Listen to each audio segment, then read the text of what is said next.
Es un gozo, una alegría y sobre todo una esperanza, ¿verdad? Estar esta mañana aquí juntos, ver cómo salen tantos y esto sigue lleno, ¿eh? Los que estáis de pie y detrás ya podéis empezar a buscar sitio, que ya se puede sentar uno por aquí.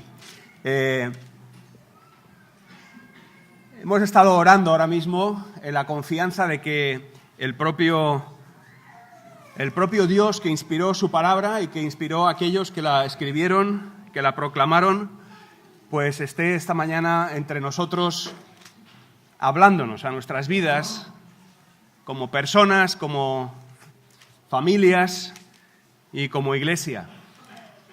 Tenemos esta mañana un pasaje precioso, como lo es toda la palabra de Dios, en la epístola a los Gálatas, capítulo 3, versos del 6 al 18, pero como que esta carta en una buena parte es un comentario de buena parte de la Biblia y sobre todo de algunos pasajes de la Biblia que son muy específicos y muy especiales para nosotros y también lo eran para el apóstol Pablo y para la Iglesia del Señor de hace 20 siglos, pues es bueno que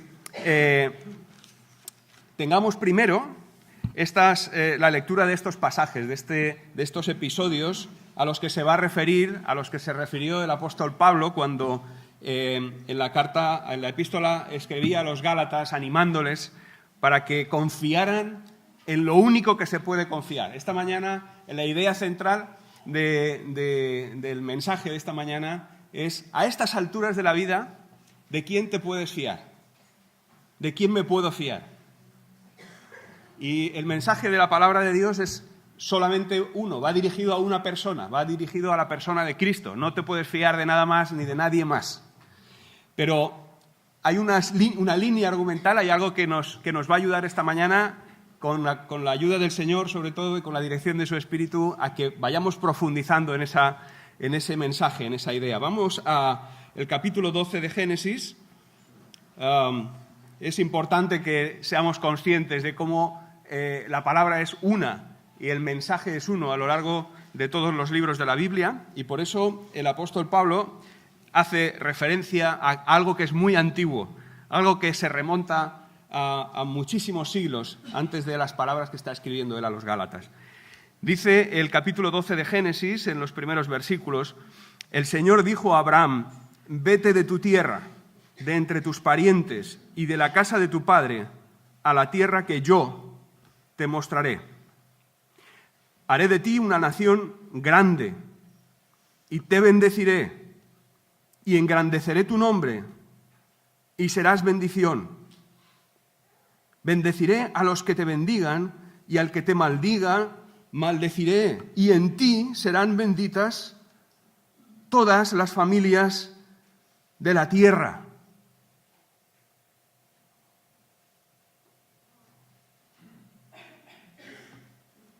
Entonces Abraham se fue, tal como el Señor le había dicho, y Lot, su sobrino, fue con él. Y Abraham tenía 75 años cuando partió de Harán.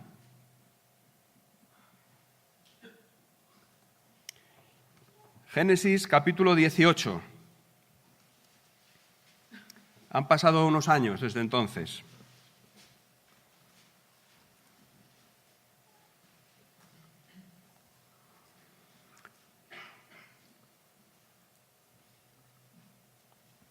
Verso 16. Abraham tiene una visita de gente muy especial y nos narra el libro de Génesis. Cuando aquellos visitantes se levantaron y partieron de allí en dirección a Sodoma, Abraham los acompañó para despedirlos. Pero el Señor estaba pensando: ¿le ocultaré a Abraham lo que voy a hacer? Es un hecho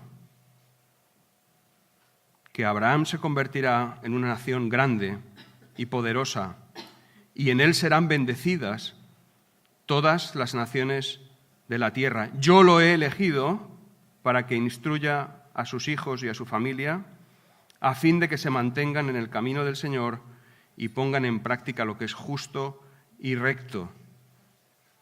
Así el Señor cumplirá lo que ha prometido. Entonces el Señor le dijo a Abraham, y ya cuenta la historia de lo que iba a pasar en Sodoma y en Gomorra. Y en el capítulo 22, verso 18,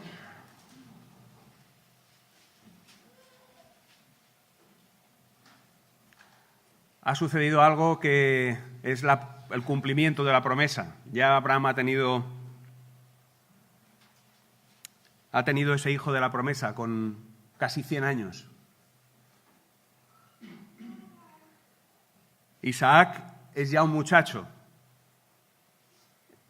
Toda la esperanza de Abraham, toda la promesa de Dios cumplida en él, las naciones listas para ser benditas, para ser bendecidas a través de Abraham. Y Dios le dice a Abraham,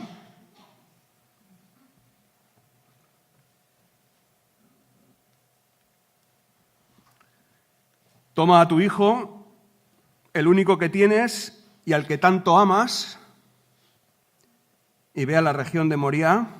Una vez allí, ofrécelo como holocausto en el monte que ya te indicaré.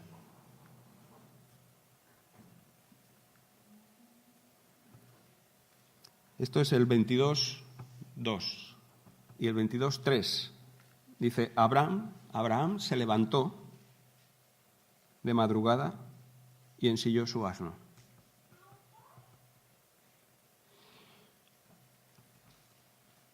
Sabéis la historia, ¿no? Se fue con Isaac hasta el monte, dispuesto a sacrificárselo al Señor, que se lo había pedido.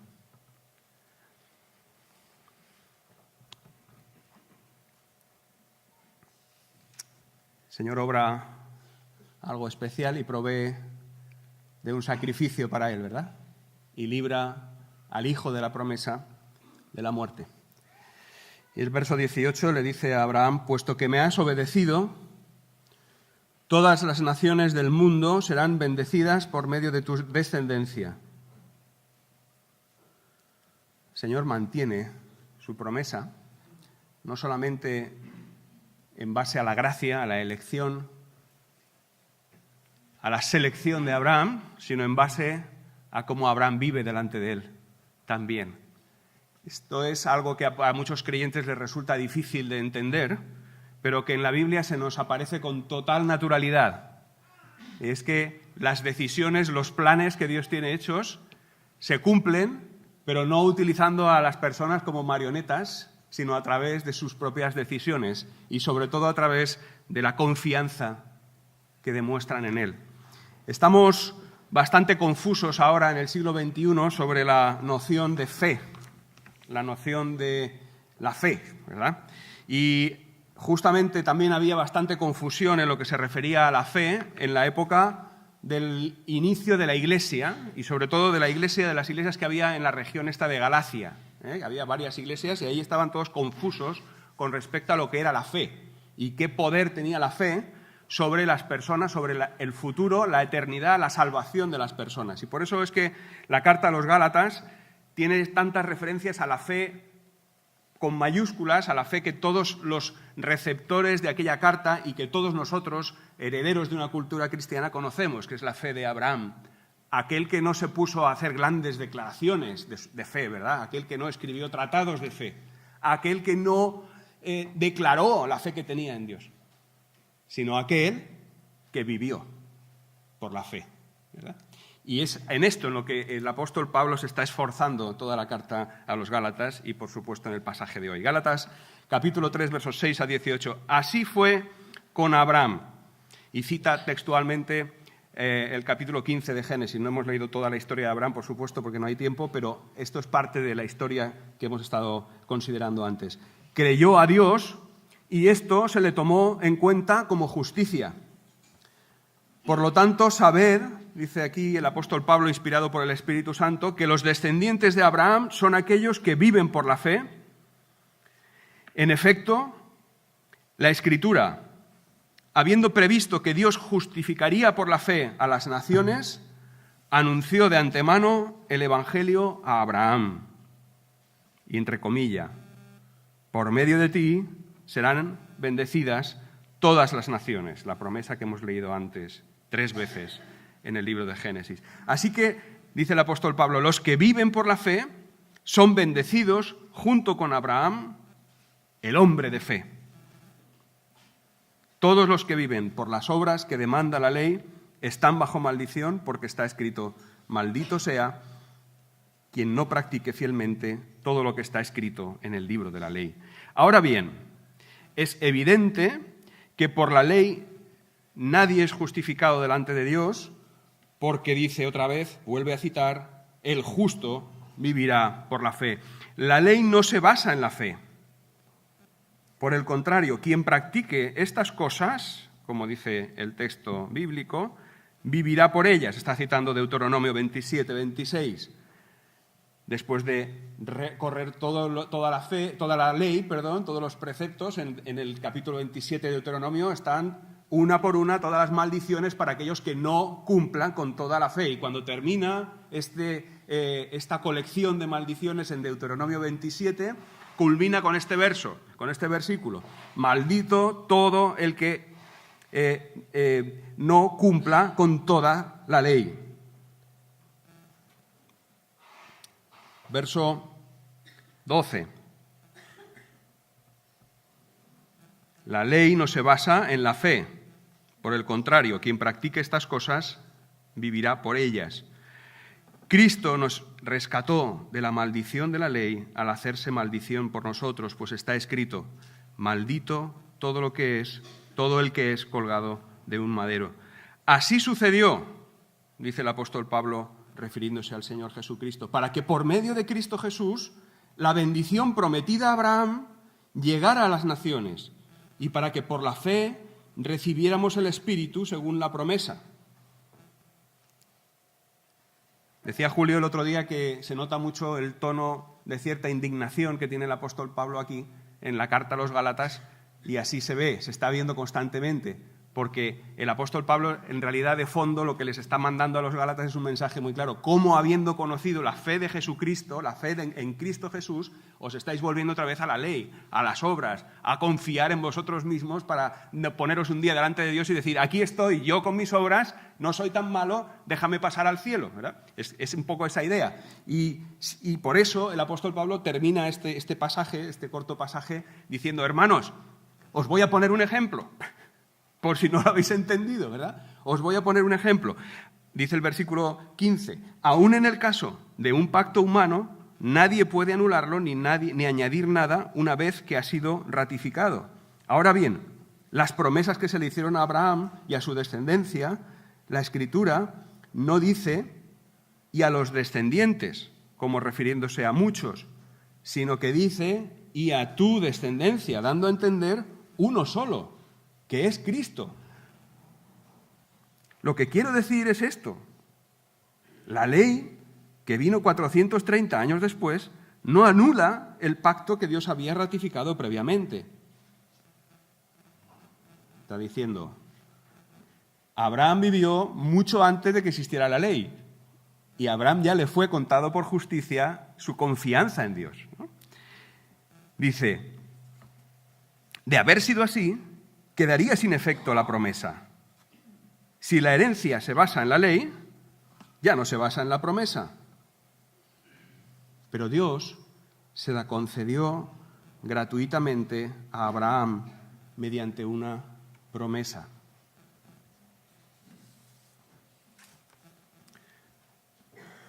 Mediante una promesa. Nosotros hemos cantado todas las canciones refiriéndonos a la fidelidad del Señor. Y cómo nosotros confiamos en esa fidelidad del Señor. Yo me estaba sintiendo mal porque confiar en la fidelidad de alguien es confiar en la palabra de alguien, en lo que alguien ha dicho. Y yo la palabra no me la sé de memoria. Entonces entiendo que hay cosas en las que no voy a confiar simplemente porque no las conozco. Y otros pasajes que sí que me sé,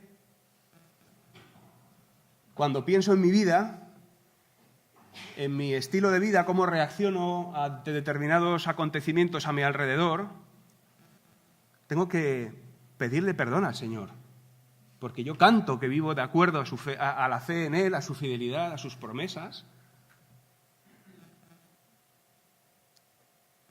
Pero si soy sincero conmigo mismo,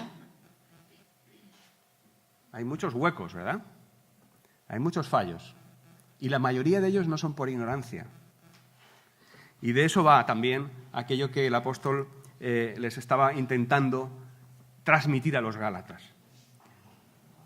La expresión fe ciega se confunde también hoy con lo que nos ocupa en esta carta, ¿verdad? La fe ciega no es la fe de la Biblia. La fe ciega es aquella en que quien dice poseerla aparta la vista, cierra los ojos. Y por lo tanto cierra su mente, cierra su inteligencia. Se cierra ante cualquier evidencia que vaya en contra de lo que cree. 2 ejemplos. ¿Cuántos hemos oído hablar de aquellos que han tomado decisiones en relación a no vacunar a sus hijos? ¿Habéis oído hablar de eso? Fe ciega. Pero ciega absolutamente. Hay evidencias a patadas de que no vacunarse es peor que vacunarse. Punto. Ya está. Pero aún así, hay personas que no vacunan a sus hijos. Y estamos en el siglo XXI, no estamos en la época, en el medioevo, ¿verdad? Que se creía en las brujas y en los... No, estamos en el siglo XXI. Ya hemos pasado la cristiandad y empezamos a volver a los rudimentos del mundo. Y además lo hacemos con una especie de pseudo-ciencia, ¿no? Ahí detrás apoyando no sé qué cosas. Otro ejemplo. ¿Cuántos veganos conocemos? ¿Conocéis algún vegano? ¿Alguno de vosotros es vegano? Puede ser. Más del 50% de los veganos lo son por razones éticas. Porque no quieren hacer daño a otros animales, puesto que están a mi misma altura. Somos coespecíficos. Otra parte importante del 50% restante es vegano por cuestiones ecológicas, por ecología, porque piensan que, están convencidos, no es que piensen, están convencidos de que el planeta sufrirá menos si ellos y el mundo se hace vegano. Y solamente entre un 5 y un 7% se hace vegano por cuestiones de salud, porque piensa que es más saludable ser vegano que no serlo.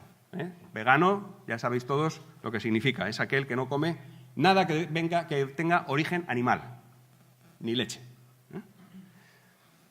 Bien, son 2 estilos de vida, son 2 creencias, son 2 maneras de ver la vida y de vivir la vida por fe. Ahora la cuestión está en a dónde te lleva esa fe. ¿De quién te estás fiando y a dónde te lleva esa fe?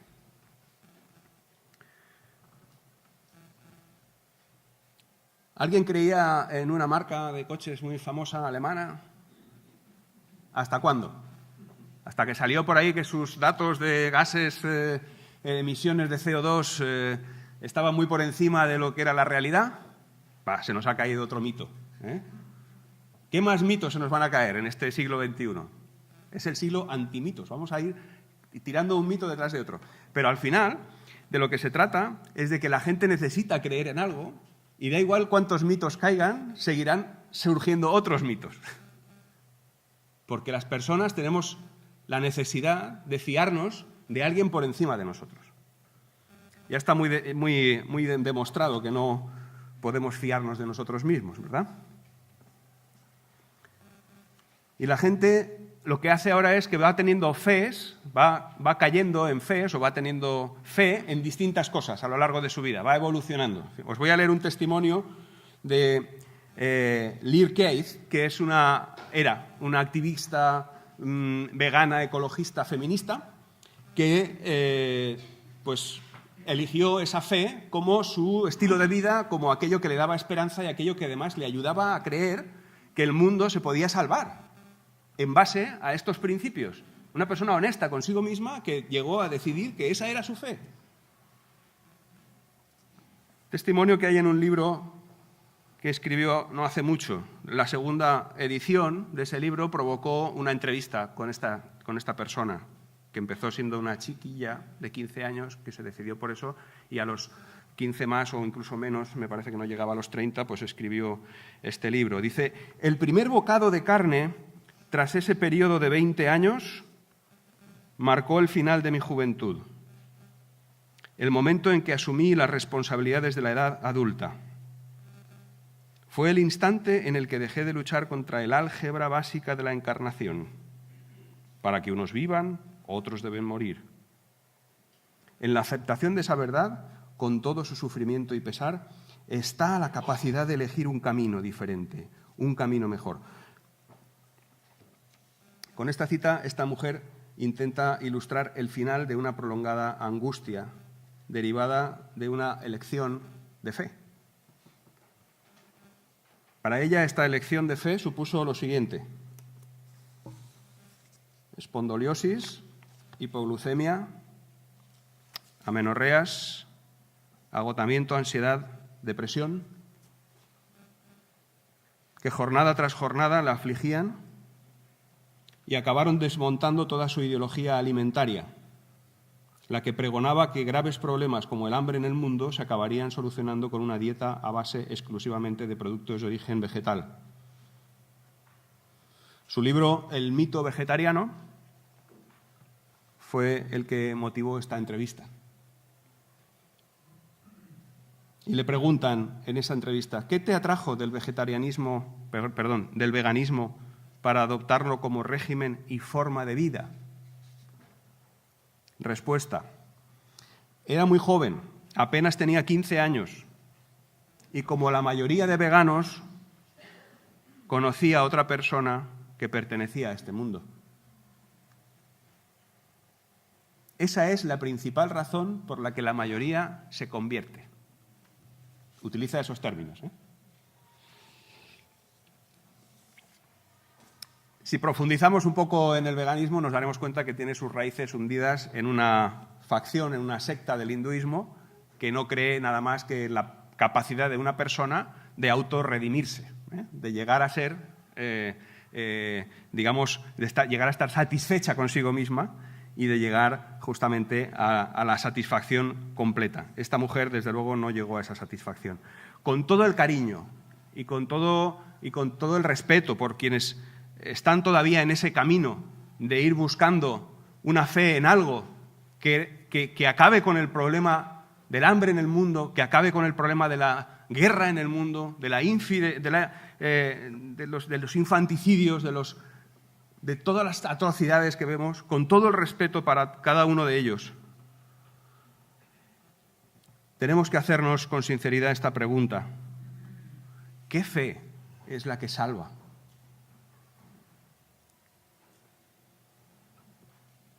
Y la respuesta de nuestro texto es: Abraham creyó a Dios y esto se le tomó en cuenta como justicia. Dice nuestro texto que los descendientes de Abraham son aquellos que viven por la fe. Dice que la Escritura, que la Biblia, en este caso el libro de Génesis y el Pentateuco en general, anunció de antemano el Evangelio.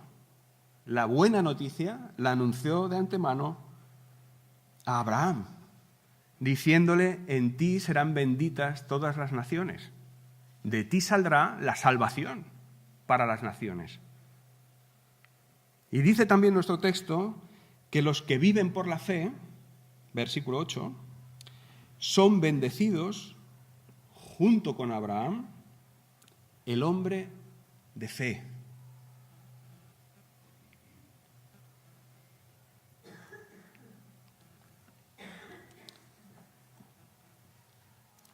No sé si confías mucho en el Dios de la Biblia o poco, pero estas palabras al menos hay que considerarlas, hay que tenerlas en cuenta. Porque como mínimo, aunque los que hemos creído en Cristo sabemos que están inspiradas por Dios, como mínimo nos hacen una reflexión que vale la pena acompañar, que vale la pena tener entre nosotros. Los descendientes de Abraham son aquellos que viven por fe. Entonces no se trata de religión. Abraham no fundó ninguna religión, ¿verdad?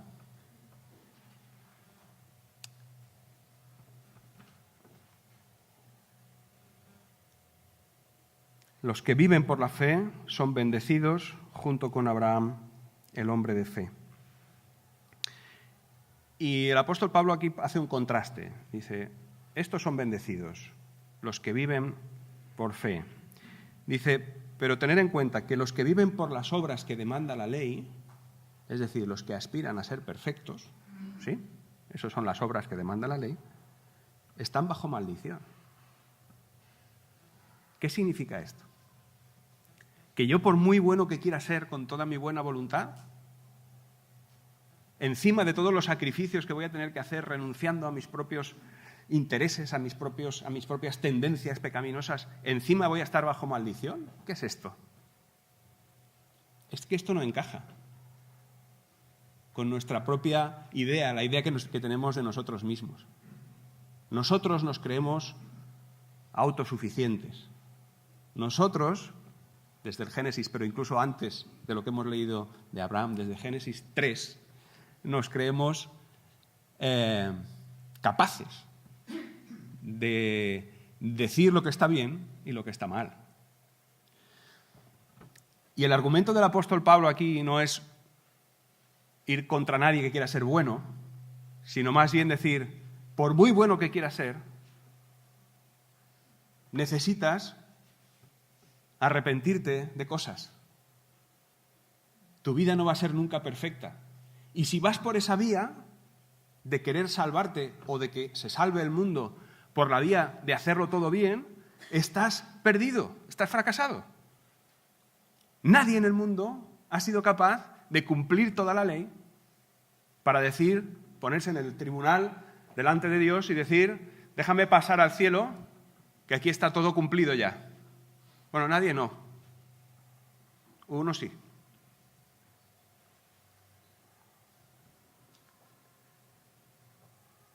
Y lo que toda la Biblia nos está insistiendo es en que fijemos la vista en el único que fue capaz de hacer eso. Vamos a ver cómo sigue el argumento del apóstol Pablo. Todos los que viven por las obras que demanda la ley, verso 10, están bajo maldición. Y cita ese texto que decíamos antes, libro de Deuteronomio, capítulo 27, verso 26, el final de la retahíla de maldiciones para todo aquel que no cumple la ley. Maldito quien no practique fielmente todo lo que está escrito en el libro de la ley. Si quieres usar el camino de la ley para ir un día delante de Dios y decirle, aquí estoy, soy perfecto, déjame pasar a tu presencia, dice aquí que estás maldito. Es decir, como dicen en inglés, algún inglés hay por aquí de habla inglesa, no way. Esa puerta te lleva al infierno, te lleva a la desesperación. Intenta ser bueno hoy. Y date una cuchillada por cada vez que no lo seas. Ahórcate cada vez que no seas. Electrocútate cada vez que no lo seas. ¿Qué pasa? ¿Quién quedaría? Hay gente que dice, que venga Dios, que no hay justicia en el mundo. ¡Pum! Bien. Vale.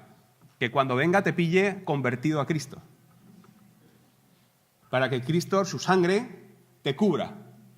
Porque la justicia de este mundo, si viene Dios a implementarla ya para siempre, nos alcanza a todos aquellos que no estamos bajo la gracia, bajo la decisión de Dios de perdonarnos por la obra de Cristo en la cruz. Así que cuidado con clamar porque venga la justicia de Dios ahora mismo. Clámalo agarrado a Cristo, aferrado a la cruz, sabiendo que tu vida está cubierta por su sacrificio, porque Él fue quien pagó, quien sufrió todo el mal que tú y yo merecemos, que solo es otra cosa que la vuelta de aquel mal que hemos hecho nosotros. Esto es lo que significa maldito quien no practique fielmente todo lo que está escrito en el libro de la ley.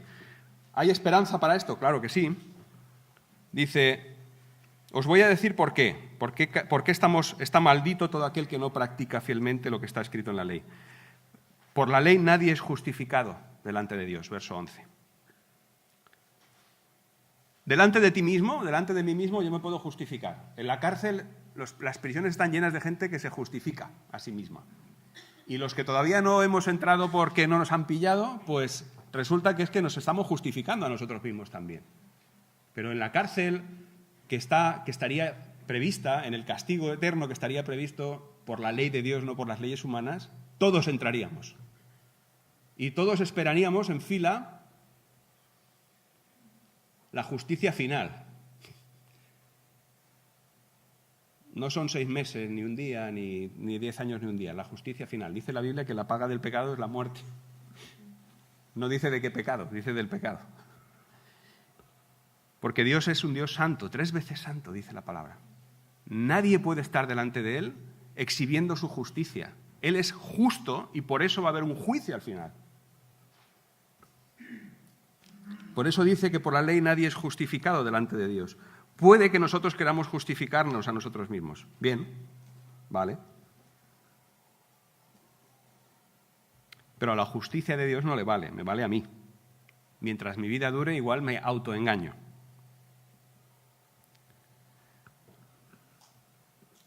Incluso el rey del cachopo, ¿no?, que detuvieron ayer, tenía justificación para sus propias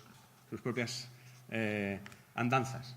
No sabemos si lo que se le acusa es todo verdad o no, ya se verá. Pero todos encontramos una justificación. Hasta el chico, no me acuerdo del nombre, Cristian creo que era, el que fue condenado hace poco, esta semana también, ¿no?, por haber matado a no sé cuánta gente. Decía, no, si en realidad les gustaba que les persiguiera con un cuchillo. Todos encontramos una justificación para lo que hacemos. Pero a la ley humana no le está valiendo esa. A la ley divina, imaginaros cómo va la cosa, ¿no? Dice que el justo vivirá por la fe. El insolente, dice Habacuc, capítulo 2, 4, que es de donde está sacado este pasaje, dice, el insolente no tiene el alma recta, pero el justo vivirá por su fe. El justo es aquel que no se fía de sí mismo. El que vive por la fe es el que no confía en sí mismo, sino que confía en otro. Y no hace las cosas de acuerdo a su criterio, sino al criterio de otro.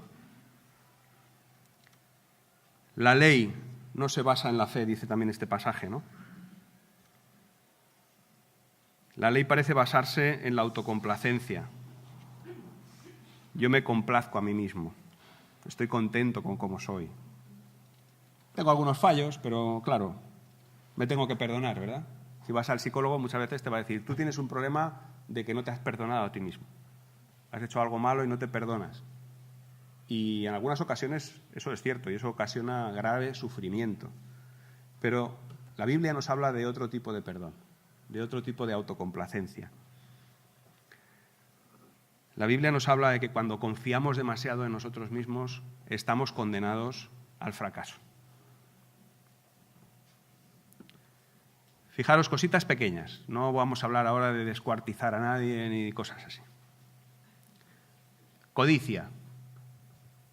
¿Te atraen los beneficios de los fondos de inversión más de lo que deberías? ¿Echas mucho a la lotería? Si te encuentras un billete de 50 euros en el suelo, preguntas de quién es. Si te devuelve la cajera o el cajero del supermercado de más, te lo guardas rápido y sales corriendo. Mentiras. ¿Hay alguien aquí que no haya dicho nunca ninguna mentira? Como alguien levante el brazo, está diciendo la primera mentira. Venganzas. ¿Hay alguien aquí que no le haya gustado tener bajo su poder a alguien, a otro ser humano del que se podría vengar? Tanto si lo has hecho como si no. ¿No has acariciado esa idea y te has regodeado y te has deleitado en ella? Infidelidades. De todo tipo, no solamente hablo de las matrimoniales, que son las que enseguida todos conectamos con esto. Infidelidades de todo tipo. Yo te prometí esto, pero es que claro, hay circunstancias atenuantes, ¿verdad?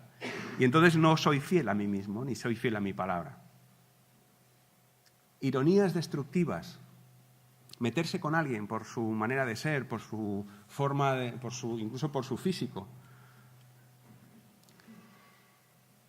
Chismes, odios personales, ciertas filias y fobias que no nos estarían permitidos, que no nos atrevemos a confesar. Falta de gratitud, falta de generosidad. Pequeños fraudes a escalas de a mi escala, ¿no? A mis posibilidades. Claro, yo no manejo grandes cifras, yo no soy banquero, por lo tanto mis fraudes van a ser siempre de ir por casa, ¿verdad? ¿Alguien se ha librado de esto alguna vez? ¿Alguien puede decir, no, yo esto a mí no me hables, que yo no... ¿De qué me hablas? No sé lo que es. Pues esa es la ley que nos conduce a la perdición. Si alguien quiere cumplir la ley, pues enseguida le pondrán un espejo y le dirán, mírate aquí, a ver si no te des defectos. Bien, versículo 13, dice el apóstol Pablo, Cristo nos rescató de la maldición de la ley al hacerse maldición por nosotros. Si Jesús hubiera merecido, como cualquier ser humano, pasar por un juicio y ser condenado, no habría valido de nada que se hubiera subido a la cruz. Pero aquí el apóstol Pablo dice, Cristo nos rescató de la maldición de la ley al hacerse maldición por nosotros. Dice nuestro texto, pues está escrito, maldito todo el que es colgado de un madero. Así que se hizo maldición por nosotros al ser colgado en un madero.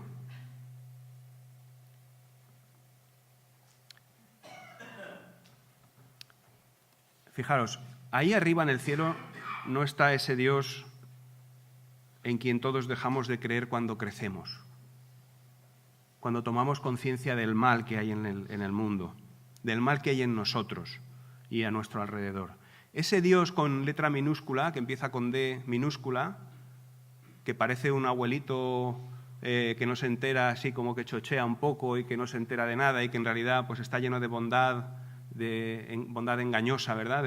De como bonachón y demás. En ese Dios yo no creo. El madero, la cruz de Cristo, nos habla del Dios justo, del Dios que está listo para hacer justicia en este mundo, en quien todos, en un momento dado, podemos confiar y creer. Él no pasa por alto nuestras travesuras, entre comillas lo de travesuras, ¿verdad? No están pasadas por alto, Él no las olvida. Están escritas en nuestros expedientes. Dice la Biblia que Cristo en la cruz cubre todo eso y todo eso se borra delante de la visión, delante de la vista de Dios, porque está el único inocente cargando con la culpa de toda la humanidad. Y por eso el apóstol Pablo dice que maldito aquel que es colgado del madero. Que lo primero que pone es la cruz de Cristo delante de todos nosotros, delante de todos los Gálatas. Ahí arriba no está ese Dios que decíamos antes, que va a pasar por alto y al menos como mucho nos va a dar algún cachete, un tirón de orejas y nos va a decir, anda, pasa, que vaya. No. Ahí arriba está el Dios Altísimo, 3 veces santo, que no puede convivir ni siquiera con un pequeño defecto de nadie.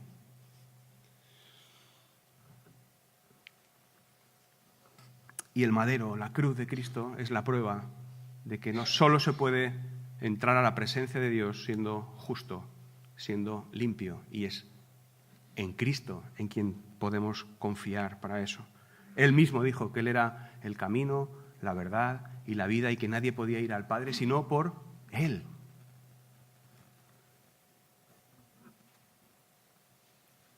Dice también,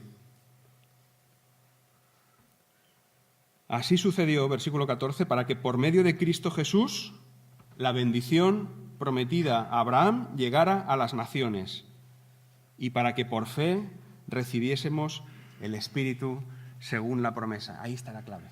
La fe en Cristo nos trae la bendición de Abraham para nosotros.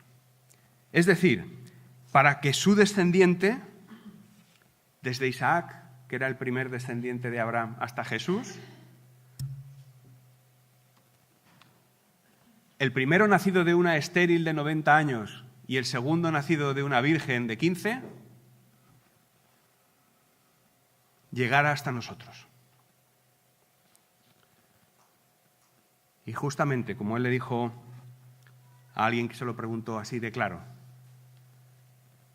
la fe en él nos hace renacer para que recibiésemos el Espíritu según la promesa. Aquí el apóstol Pablo conecta la fe con recibir el Espíritu de Dios. Como Jesús decía, ¿os conviene que me vaya? ¿Para qué? Para que os envíe el Espíritu Santo. Esa es la herencia de Dios, esa es la herencia que viene desde Abraham. Se basa en la promesa de Dios, se basa en la gracia de Dios. Dios nos quiere salvar porque Él quiere. Y procura, nos provee de un Salvador, de alguien que pone su vida por nosotros porque Él así lo ha decidido. Esta gracia no se gana, nosotros no nos hemos ganado nada. El Dios que nos ha dado a Cristo Jesús es quien nos ha querido dar a Cristo Jesús. La ley solo nos lleva a los pies de Dios a clamar, papá, lo siento. En el Evangelio, según Lucas, hay una historia muy bonita sobre el padre y los dos hijos. Un padre y dos hijos. Un padre rico, inmensamente rico, y dos hijos que vivían con él. Uno de ellos le dijo, dame mi parte de la herencia que me voy, que me la aspiro, vampiro, dame el dinero, dame la herencia, yo me voy, quiero vivir mi vida. Todo esto que es tuyo, dame mi parte, no me voy a esperar a que te mueras, me voy. Y el padre, con mucha pena, le dio lo que entendía que tenía que darle, y al cabo del tiempo su hijo volvió sin dinero, hecho un miserable, oliendo, apestando y pidiéndole perdón. Y esa es la única solución que hay para cada uno de nosotros.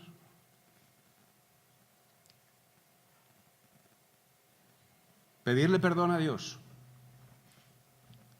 en Cristo Jesús, confiados en que el poder que resucitó a Jesús de los muertos, que le reivindicó como el Hijo de Dios, es el mismo que va a obrar a partir de entonces en nosotros para que agrademos con nuestras vidas a Dios. Nuestras vidas no van a orientarse para agradarnos a nosotros mismos y buscar nuestra propia salvación. La salvación la consiguió Cristo en la cruz. Nuestras vidas entonces, como dice aquí, que recibiéramos el Espíritu según la promesa, van orientadas a la gratitud y al amor al Dios de la vida, al Dios del perdón, al Dios de la gracia. Así que a estas alturas de la vida, ¿de quién nos podemos fiar para aquello que realmente es importante? ¿Nos vamos a fiar de nuestros estilos de vida y dietas, de los bancos, de los planes de pensiones? ¿De qué nos vamos a fiar? ¿De la nueva ciencia, de los nuevos medicamentos, estos que son medicina alternativa? ¿Nos vamos a fiar de sistemas políticos? ¿Nos vamos a fiar de personas o sistemas de buenismo justiciero, como los que tiran un poco hacia el lado izquierdo? ¿O nos vamos a confiar en los sistemas de defensa a ultranza de lo privado y de los derechos de los que estamos aquí y el que venga que se aguante y demás, que junto con un liberalismo económico importante es un poco lo que tira un poquito hacia la derecha? ¿De qué nos vamos a fiar? ¿Todo eso va a solucionar el mundo realmente? ¿Va a solucionar este mundo? Queridos, que estamos esta mañana todos, y esto va para todos nosotros, ¿no? ¿Quién quiere perderse la herencia que viene directamente del Dios creador del universo y todopoderoso, todo suficiente y todo justo? ¿Quién se la quiere perder?